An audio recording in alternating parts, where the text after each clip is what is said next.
It's the podcast where we watch every single episode of the 1966 Batman television series and talk about it for your listening pleasure. Today we're talking about Batman episode 8, A Death Worse Than Fate. It is the second part of the Zelda the Great story. If you don't know who that is, please go back and watch our last episode. When we last left our heroes, they had just received word that Harriet Cooper, better known to us as Aunt Harriet, was kidnapped by this mysterious bank robber. And yeah, our heroes got to figure that one out. Well, not giving away their secret identities. Yeah. Which Robin, he can't contain his grief. Yeah. So we start in the commissioner's office this time, right? Yeah, we're there, and no one can find Bruce Wayne. Yeah, Robin's with them. Robin's with the chief and the commissioner. Batman is out searching for Bruce Wayne. Hopefully, they both show up. Yeah. Robin's gonna freaking blow the whole thing. Yeah. The commissioner grabs him by the arms and is just like, "Get a hold of yourself, lad." Bruce arrives saying Batman had a lead to follow or a clue to find. And the criminal asked that they communicate over the television. And I feel like this is just for the viewers' pleasure, so we don't just get a scene of Bruce Wayne and the villain on different phone calls, cutting back and forth. It's just a little more visually interesting. Yeah. One thing about Bruce Wayne going on TV and talking to a criminal is like there's no difference between his mannerisms and Batman's mannerisms. Especially got Robin sitting right next to you. Yeah, I was like, oh, this is yet again, another way for their identities to be deduced. This time by any Gothamite who might be watching TV. But that doesn't come into play here. No one figures out Bruce Wayne and Batman are one and the same. Yeah, it sucks. Whatever. Yeah. So Zelda, whose identity is still unknown to anyone else, just says, "Hey, I got Harriet Cooper suspended over a flaming vat of oil. All I want is $100,000." Which, why did she need to even set up the death trap if she was just going to send a ransom note essentially? Yeah, because she'd just be tied up in her basement. Yeah, it's not like anyone can see into her living room. And it's not like it's a trap for Batman and Robin to show up. I don't know. I guess she's just trying to... I mean, visually it was more interesting for a cliffhanger. That's true. But I guess they're just trying to scar Aunt Harriet. I mean, I guess she's a magician. She's a showsman. It's a big theatrical production. Yeah, yes. Yeah. That makes sense to me. Robin reveals that Zelda the Great already has $100,000. Mm-hmm. The ruse from last week, where they put in the paper that the $100,000 that was originally stolen was counterfeit, kind of came back to bite them in the ass because, Robin's aunt is kidnapped. Yeah, he does it in an appeal to you can't be all bad. I mean, because she's a woman, she can't be all bad. You have the money, just let her go. You don't need her. Fortunately, since Bruce Wayne is on the board at the bank, he does corroborate the story that the money was real. Yeah. And then Commissioner Gordon pulls up a letter from the newspaper saying that, oh, yeah, it was a fake story we printed. And it's the shittiest prop I've ever seen. I wouldn't buy this if I was her. It's just a little paper type. Yeah, it's typed that says it was wrong. It's got a fake seal on it and someone signed it. He's here, even they signed it. It's nothing about it even says the newspaper's title. Come on, it's notarized. Yeah. Zelda kind of has a change of heart here. Yeah. I mean, she mentions that she did it only because she was desperate. She didn't want to hurt the woman, but I wrote down desperation motivates most crime. We're finally starting to flirt with some of the societal causes of crime, and maybe we could combat that. Yeah. And I do think this episode kind of goes into not only the cause of crime, but like rehabilitation Yeah, more and in a more serious way yeah, than any of the others. Because of course we've had Warden Crichton yeah. and his, more silly rehabilitation efforts. Where they get to play baseball and wear their villain clothing in prison. Yeah. But anyway, we'll get there. Yeah, we'll get there. So yeah, knowing she has the $100,000, Zelda lets Aunt Harriet free. And she does this by just driving up to a street corner and pushing her out of a car. Yeah, which is fine. Aunt Harriet looks pretty worse for wear, very traumatized. Yeah, she looks really befuddled. It's funny. The first person she bumps into is the guy who's selling newspapers in the last episode. I'm sure it's because they just had that stuff set up. Yeah, I'm sure. Yeah. So she puts her out in front of a giant Zelda the Great poster because of that. Oh, yeah. Yeah. So Batman and Robin, or excuse me, Bruce Wayne and Robin Yeah. return to Wayne Manor. And everyone's very happy that Aunt Harriet is safe. We even say holy hallelujah. Holy hallelujah. Alfred feels very guilty for the whole affair. You see, while Aunt Harriet was captured, Alfred was in the Batcave dusting the Like equipment and stuff. Which she mentioned she usually does on Wednesday night, which is a callback to them mentioning it was Wednesday when they went off to be Batman and Robin. Yeah, but Alfred was addicted to a certain television program. Which they didn't say what it was. I wonder if it was Batman the show. Yeah, I do wonder. Because I think the first episodes were on Wednesday and the second episodes were on Thursday each week, right? Well, let me look that up real quick since we have the date of the episode. So last week's episode was on the 9th of February. What day was February 9th, 1966. 966? It was a Tuesday. Okay, maybe it's Tuesday into Wednesdays. Oh, wait, no. That's for some reason giving me the date of 2066. Oh, shit. It was Wednesday. Yep. Because I was pretty sure that these shows used to air Wednesday, part 1 on Wednesday, part 2 on Thursdays. Yeah, that's pretty funny. I don't know if this was a reference to that, but it's kind of funny. And I mean, it feels like it would be a reference to that. It's just funny that it's, we're at episode, this story makes up episodes 7 and 8. Yeah. Which is is it 7 and 8? What is it? Wouldn't it be 9 and 10? No. We've had 1 and 2 were the Riddler, 3 and 4, 3 and 4 were the Penguin, 5 and 6 were the Joker. 7 and 8 would have been the Mr. Freeze, though. Oh yeah, excuse me.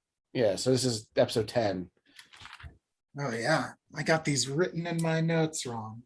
So I think at the top of the show, I've said them wrong both times. Well, you can always record yourself saying it right and edit it in. I probably am not going to fix that. Whatever. It's fine. We'll just leave this in explaining that. Yeah. So sorry, viewers. I just don't know what I'm talking about. We're only, as they say in Batman, Robin says to Batman, we're only human. Dang, so true. Thanks, Robin. Picking up what we left off, the police were interrogating, and a physician were there checking her out and interrogating her for clues.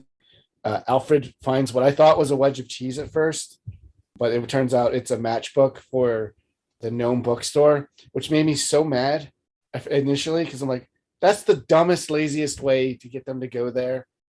Like, she just picked up a matchbook for no reason. Why would they even make matchbooks for this store? But we find out soon enough that it was kind of done on purpose. I was like, oh, okay, that's not so bad. Yes. So Bruce and Robin head to the Batcave. Bruce changes into his Batman uniform. Mm-hmm. Wonder what happens to Robin when he goes down the Batcave. I thought about that. I didn't know if he was going to be like in double outfits. And they head off to the Gnome bookstore. Yeah. On the way, Batman reveals that he has deduced the criminal's identity. Yeah. You see, last year for Dick's birthday, they went to go see a certain stage magician. Mm-hmm. And this criminal uses the same techniques. My issue with this is Batman clearly saw this person in the previous episode. Yeah, that's how he deduced it, right? No, I'm just kidding. Like, yeah, he mentions the techniques. Yeah, I mean, I guess he sees lots of people. I don't know.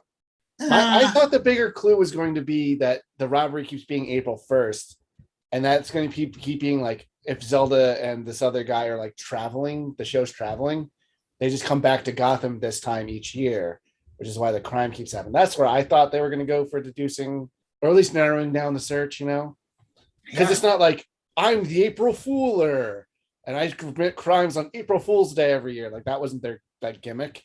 The April Fooler. Or like the Fooler, like that seems like a Joker thing, Yeah, truly. Or like Calendar Man. Oh, I would love if we got Calendar Man 66. Calendar Man would be really cool in the show because then you could have like themed episodes, like this is the Christmas episode or Thanksgiving or Arbor Day or something fun. Like, damn, where were you in 1966, Scott? I was negative 20 years old. Dang. Anyway, back at the bookstore, Evil is happy that he has his $100,000. He's had it the whole time, but now he knows it's real. So Zelda, having paid up, wants to know how this inescapable doom trap works. Yeah, I do notice they keep calling it that because you want to say death trap. Yeah, I really want to say death. Like I want to say it too. But it's a doom trap. It seems like a standards and practices thing. It's here that we find out that Evil doesn't know how to get out of this doom trap. Which, why would he make it? Well, he knows they're in Gotham City. Yeah. And he knows there's no greater escape artist than Batman, which is true. We've seen him get out of any number of traps. Yeah, even as Bruce Wayne. Yeah. It's kind of funny because the episode's writer, Lorenzo Semple Jr., has written one other story so far, and it's the Penguin episode where the Penguin is just like, I want to commit a crime, but I'm just going to let Batman figure out which crime I'm going to commit. Yeah. So it seems to be a well that this writer likes to dip his toes in a lot. Yeah. I think that worked better in the Penguin episode. Yeah, this kind of, I mean, both are really silly, but yeah, this one is just like, okay, like. Yeah, I think the Penguin, because the story's based on that, like that is the plot. And this is just like a thing that happens in this. It's like a little more like, oh, that's kind of dumb. Yeah, it's mostly here to like give suspense to the viewer.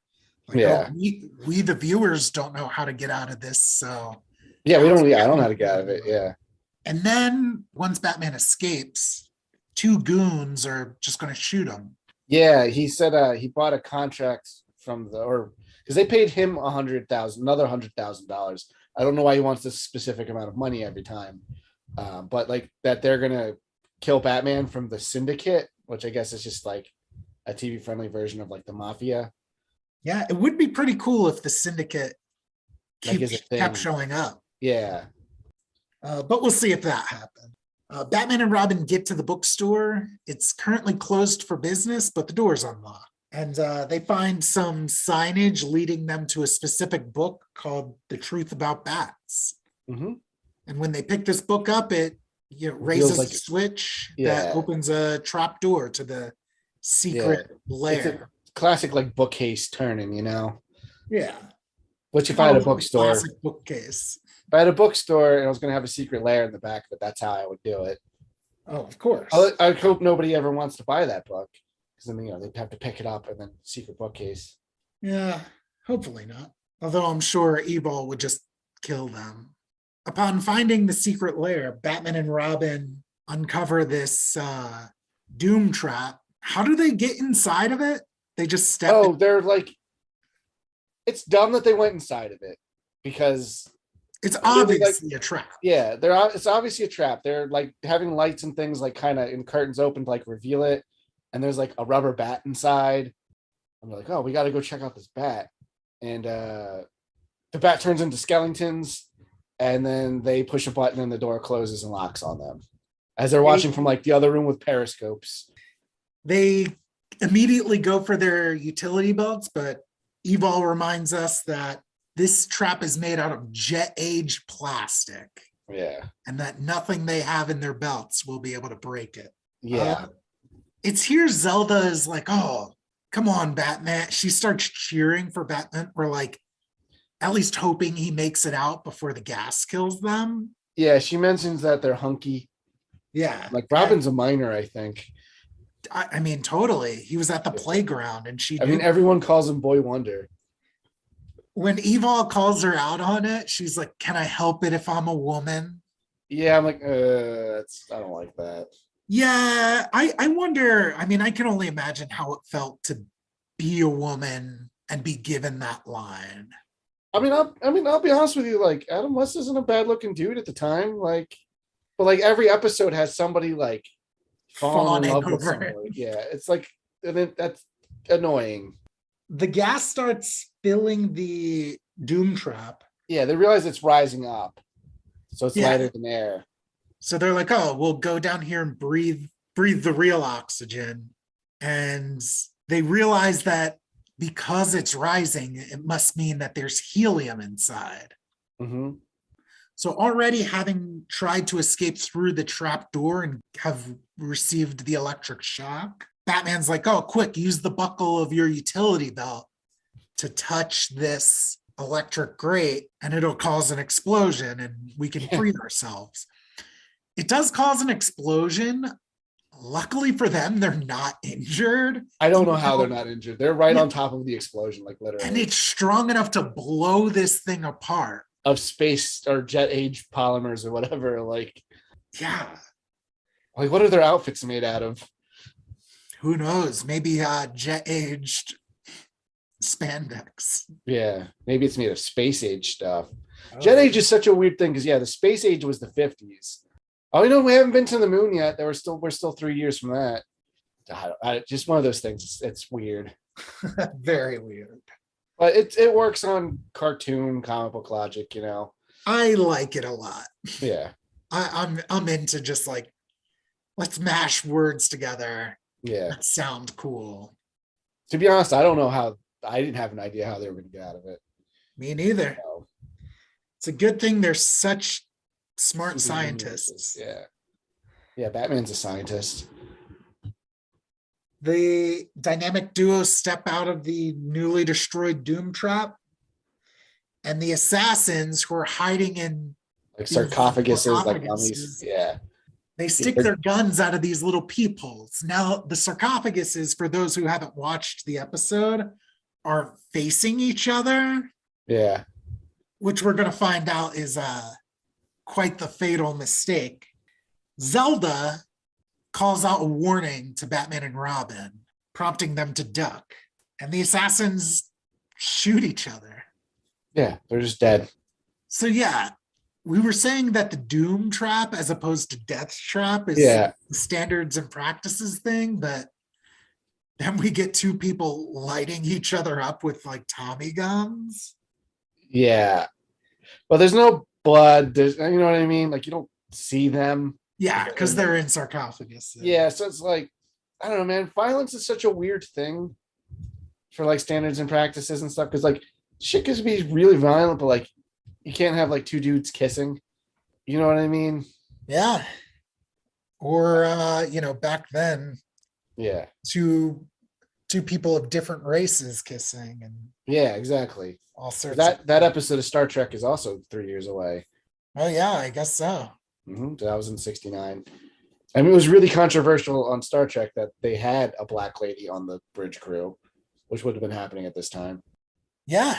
And a Russian guy and a Japanese guy. Well, the Russian guy wouldn't have been there yet. Oh, that's right. He didn't show up till season 2. Yeah. Check off. Sorry to pull out my inner nerd. I should have known. Better. You should have. God damn it. So The assassins are foiled. Zelda is kind of surrendered, and Evil doesn't really put up a fight at all. Yeah, he goes to run away. Like he grabs the money in the briefcase, and then Batman, in his special humongous bat utility pocket that we've never seen before, pulls out a batarang and just throws it at him, and it clonks him and knocks him out. And then he cuffs Zelda. And this is the first time we've had a story without like pows and biffs and stuff. Yeah. So I guess in the first episode, Yeah, the first episode of this story, yeah, when Zelda knocks out the security guard at the bank, we get like, there's no onomatopoeia, but we get that like cartoon like impact. yeah, it was like animated. It was pretty cool. I liked it a lot, but yeah, that's the only one. Yeah, Yeah, there's no fight scene. I thought like maybe when they were like they're having syndicate guys show up, I was like, oh, that's their excuse to like have like goons so they can all punch each other. But no, that's not what happened. I was surprised that they just blasted each other to bits for a couple of reasons. One was the way we just said, like, just getting killed with guns. And then the other was, I thought maybe there was going to be like a brawl, like there always is. Yeah, I like the change of pace. Don't misunderstand me. yeah, I know we're only 10 episodes in. Yeah. But this is like the fifth story, yeah. I like that the expectations are being played with a little bit. Yeah. Some time passes. We're in the women's division of the Gotham State Penitentiary, and Bruce is having a meeting with Zelda the Great. And he says once she's served her time, he would like to offer her a job at the children's hospitals that are run by the Wayne Foundation. And Zelda's pretty stoked on that. Yeah. And he's mentioned something about it being part of like their reform program. And you know what? I like that a lot. Because one of the things we've said about Batman in general, not just specifically this version, is he's got all this money, and like rather than having this rotating like prison system, like he could in theory start programs and stuff that would actually help the root causes of crime and poverty, and being able to give people like second chances and a new purpose in life is part of that. And I liked that even back 60 years ago that he had an element of that. Now I don't think he would extend that offer to the Riddler, but so I don't know how much of it is because she's a woman or because like her crimes are pretty non-violent. Like she was trying to avoid the violence aspect, which is why she warned Batman and Robin. And like, she just stole money. She wasn't like threatening the city. So comparatively, it's like a petty crime. Comparatively. Yeah, comparatively. Everything you said, I totally agree with. Like, that's the big issue with Batman, especially in his ongoing comic book adventures where he's been doing this for 80 years. Yeah. Yeah. Just there's like over 1,000 issues of Detective Comics. And that's just one of Batman's books. Yeah. It's like, you got to see that this isn't working. Yeah. That's why when people, dismiss like stuff like this, I'm like, Batman's concept's inherently silly because he's a guy that dresses like a bat, just punches criminals in the face. Like that's all he does to solve things. And then broods are like, oh, my never-ending war on crime. I'm like, you're in a better position to help solve more crime than like anybody else. Like if Superman went like full fascist, like he could obviously solve that, but like that's not the kind of character he is. But he would, in theory, he's the only other person that has like the power, quote unquote, that could like make big societal changes. Yeah. Like I almost think like Batman must really like it to be Batman. Yeah, well, I mean, like Batman's pretty sick. And it's like this one less so than others, but yeah, sometimes I'll be watching Batman the animated series and the late Kevin Conroy. Yeah. He does such a good job of like portraying Bruce Wayne and Batman as two separate characters. But I can't help but think when I watch that, like Bruce Wayne, for as like jolly and nice of a guy he is, he's just thinking like, gosh, I can't wait until the business day comes to an end so I can put on my bat costume, just beat the crap out of some scum. Yeah. Yeah, like I can't help but like think about it because I thought about it in this episode too because since she's trying to rob Bruce Wayne essentially, it kind of puts into focus like you mentioned in the same conversation you mentioned she's like desperation drove her to crime, and it's like it almost feels like they're rich people that kind of like this is like a weird hobby for them, like they just kind of descend down to the level that like us normals do, and then like impose their like way of life and morals. Granted, I love that this version of Batman is so like law abiding and like corny.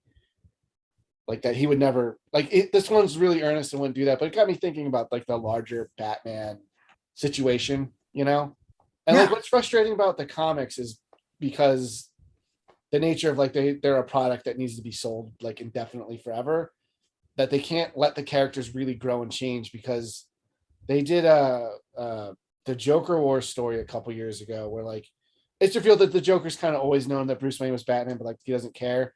But this time he decides like, well, I'm gonna just end Batman. So he goes into the Batcave. He basically steals all of Batman's equipment, locks him out of all of his resources, and like uses it all against Batman and kind of destroys a ton of it. I was like, you know what? It might be really cool to see like what Batman does when he has none of his wonderful toys or any of his money, or like a lot of his allies can't get a hold of him or whatever. Like, I think that might be really neat. And then of course they didn't do that. He got all of it back at the end.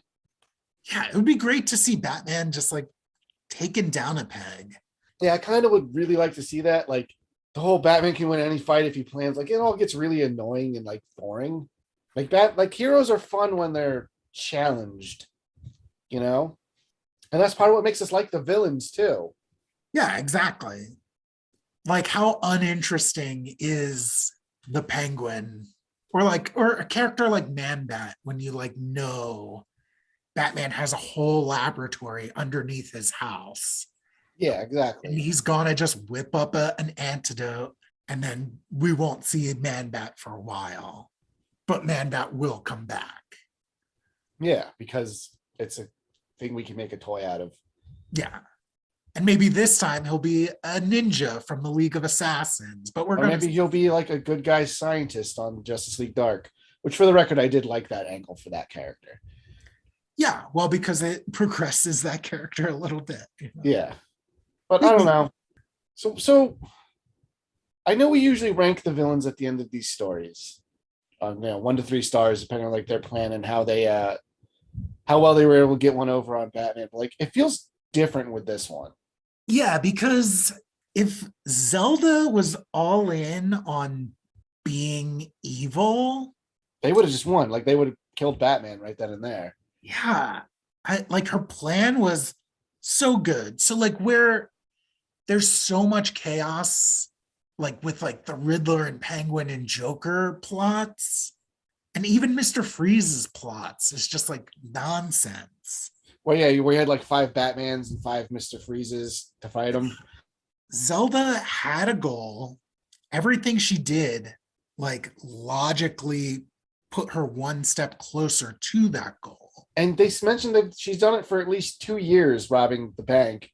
And getting And away like, scot free. yeah, and nobody even knows who she like that. It was even a woman that was in charge, like doing it. Yeah. So if we did that, I would just give her a 3. But the fact that she has this change of heart, where that rather she never really wanted to get this deep into a criminal enterprise to begin with, Yeah. that definitely affects her rating. And I guess she'd get a 2 then. But like I my heart wants to give her a 3 because like the subversion with the emerald where she still kidnaps Aunt Harriet to extort Bruce Wayne for money. Like she doesn't know that that's Batman, but that does affect Batman in a different way. But like that's a good plan. That was a good plan because she knew it was a trap. Yeah. And She she made did use that, of and that. the other guy had no sense. That wasn't his idea. Yeah. I I don't know. I don't want to punish her, but the point of these ratings is to deduce who Batman's like greatest villain is. Yeah. And she's not that. So No, she's not. Yeah. I'm going to say, let's give her a 3, Okay.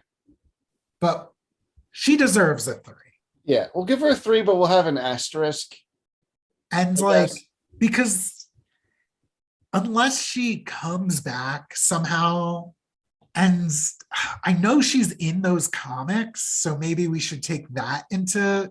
I wasn't really planning on it, but I don't think we should, at least now, where we are at the show. Like, I think we should treat them as 2 separate things, even though the comics are a continuation of the show. yeah.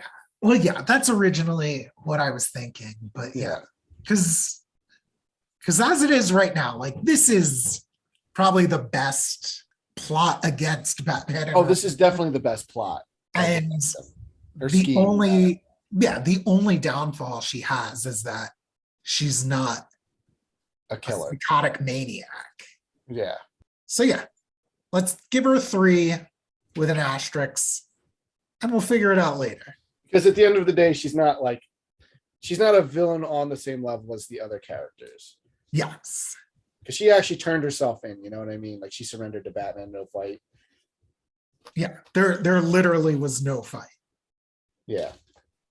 But overall, what did you think of this story? I personally was pleasantly surprised. I really liked this. And going into the episode, I was like, oh, it's just because I know there's like some boring human-y characters.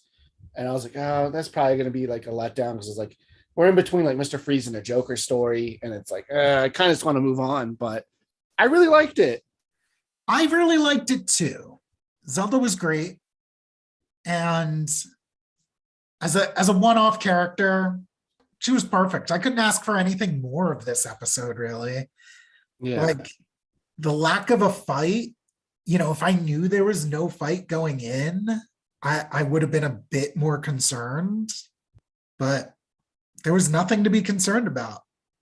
Yeah. If you told me that as a kid, I would have been like, oh, skip this. Yeah. No, it was very cool. I'm pro Zelda the Great. Yeah, it was Zelda pretty good. So the episode ends with a stinger again. Yeah. I was actually just about to bring that up because it said next week's the Joker, but I'm looking at the episode list and it's the Riddler next time. Yeah. So I wonder what that was all about. That's just wrong, I guess. Joker doesn't get it. After Riddler, then it's Mad Hatter, and then it's the Joker. Yeah. I'm very excited for the Mad Hatter. Yeah. I mean, I'm excited to see Riddler again, Yeah, like, to see Riddler and Joker. I'm excited for. There's no one I'm not excited to see. I wasn't excited to see Zelda the Great, and I liked it. So, what do I know? What do any of us know? But I'm surprised this isn't a character they brought into the comics, even as like an obscure old joke. Like this seems like something Grant Morrison would have done. Yeah, or like Frank Miller. Yeah. Just in the background of Dark Knight Returns. Yeah, like I don't know. I wonder if there's like Easter eggs, like there's a Zelda the Great poster in like a circus somewhere. I'm sure someone has had to have made reference. Or well, if we ever get to take over a Batman title, yeah, we'll do that. DC will just let some random nobodies just write one of their main characters because that's how it happens. Oh, why the heck not? Yeah. What do they got to lose? Nothing. But yeah, I like that. I enjoyed this. I know that there's definitely eventually going to be episodes I'm like, this was dumb and hard to watch. Yeah, we'll see what happens when we get there. But yeah, I mean, by far, this story was way better. As much fun as I had with Mr. Freeze, especially in the first half of his story. Yeah, that's so much better than that. Yeah, that's what I would say. This one's like a better story, but the other ones were more fun. Yes. Like the only thing that was kind of really dumb in this was them just blowing themselves up and being fined. Well, and also the fact that like there was some fourth wall breaks. I don't mind that. Oh, I like that too, but I'm just trying to think like if I'm doing this from a bit more serious. But yeah, you're right about this mistaken identity part, or not realizing that was her. Yeah, that's the only silly thing. It's like, oh, he saw her and then saw that she used mirrors to create an illusion, but it took, I guess that was her signature act, right? Being Yeah, I guess. suspended over Yeah. the flaming vat of oil. Whatever. I can forgive it. This was a really fun episode. Yeah. I think it was pretty cool. I think it was cooler than Mr. Freeze's episode. Oh God. Anyway, on that note, everybody, I'm out of here. We'll catch you next week for maybe the Joker, definitely the Riddler. Yeah. Same Batcast time, same Batcast channel. Peace.